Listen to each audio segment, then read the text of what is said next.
Lady அவங்க குழந்தையோட ஹாஸ்பிட்டலுக்கு வராங்க. டாக்டரும் பிரெக்னன்சி கன்ஃபார்ம்ன்றாங்க. இப்போ வீடியோ காலில் இருந்தவரும் தேங்க்ஸ் மேடம் அப்படின்றாங்க. இப்போ நீங்கள் நல்ல ஆரோக்கியமாகவும் ஹெல்த்தியாகவும் சாப்பிடணும், நல்ல சந்தோஷமாகவும் இருக்கணும் அப்படின்றாங்க. அந்த குட்டி பொண்ணு அவங்க அம்மா கிட்ட எதுக்குமா நம்ம ஹாஸ்பிட்டல் வந்திருக்கணுமே, உனக்கு தம்பி பாப்பா வேணுமா தங்கச்சி பாப்பா வேணுமான்றாங்க. எனக்கு தம்பி பாப்பா தான் வேணும், அப்பதான் நான் ராக்கி கையில கட்டி விளையாட முடியும்ன்றா. உடனே அவங்க அம்மா சொல்றாங்க, என் வயிற்றுல தம்பி பாப்பா இருக்கா, அதை பார்க்கறதுக்கு தான் ஹாஸ்பிட்டல் வந்தோன்றாங்க.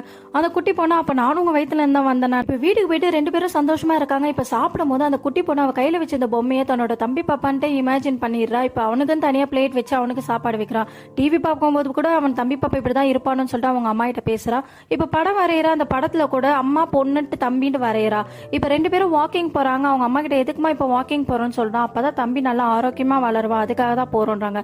அவ கையில வச்சிருந்த பொம்மையை அவங்க தம்பி நினைச்சு ராக்கி எல்லாம் கட்டுறா. இப்ப அவங்க அம்மா சந்தோஷமா இருக்கிறத பார்த்துட்டு அவ்வளவு சந்தோஷப்படுறா. அவங்க நைட்டு தூங்கிட்டு இருக்கும் போது தம்பி பாப்பா எப்பமா வருவான்றான். இன்னும் கொஞ்சம் மாசத்துல வந்துருவாங்கம்மா, ஏன் கேக்குறேன்றாங்க.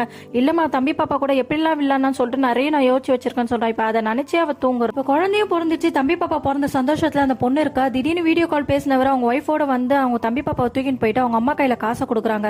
இதை பார்த்து அந்த குட்டி பொண்ணுக்கும் ஒண்ணுமே புரியல, எதுக்காக இப்படி பண்றாங்கன்ட்டு. இப்ப பழைய நிலைமைக்கு அவங்க குடிசை வீட்டுக்கு வந்துடுறாங்க. அந்த பொண்ணு அந்த பொம்மையை பார்த்து ஏக்கத்தோட உட்காந்துட்டு இருக்காங்க. அம்மா இப்ப சாப்பாடு எடுத்து வந்து கொடுக்குறாங்க. அந்த குட்டி பாப்பா எனக்கு சாப்பாடு வேணாமா, எதுக்காக தம்பி பாப்பா தூக்கி கொடுத்தீங்கன்றாங்க. அது நம்ம பாப்பா இல்லம்மா, அந்த ஆன்டியோட பாப்பா, அதனால தான் நான் கொடுத்துட்டேன்றாங்க. உங்க வயிற்றுல தானே தம்பி பாப்பா வளர்ந்தா, அப்ப அது நம்ம தம்பி பாப்பா தானே அப்படின்றா. என் வயிற்றுல வளர்ந்தாலும் அது அவங்களோட பாப்பாமா அப்படின்றாங்க. நானும் உங்க வயிற்றுல இருந்தானமா பிறந்தா, அப்ப என்னையும் யாருக்கா கொடுத்துருவீங்களா, இனிமே என்கிட்ட பேசாதீங்கன்னு சொல்லிட்டு அந்த பொண்ணு கோச்சின்னு போயிடுறா.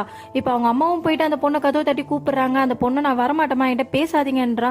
உடனே அவங்க அம்மா சொல்றாங்க, நீ வளர்ந்தா உனக்கு புரியும்மா, இப்ப புரியுற வயசும் கிடையாதுன்றாங்க.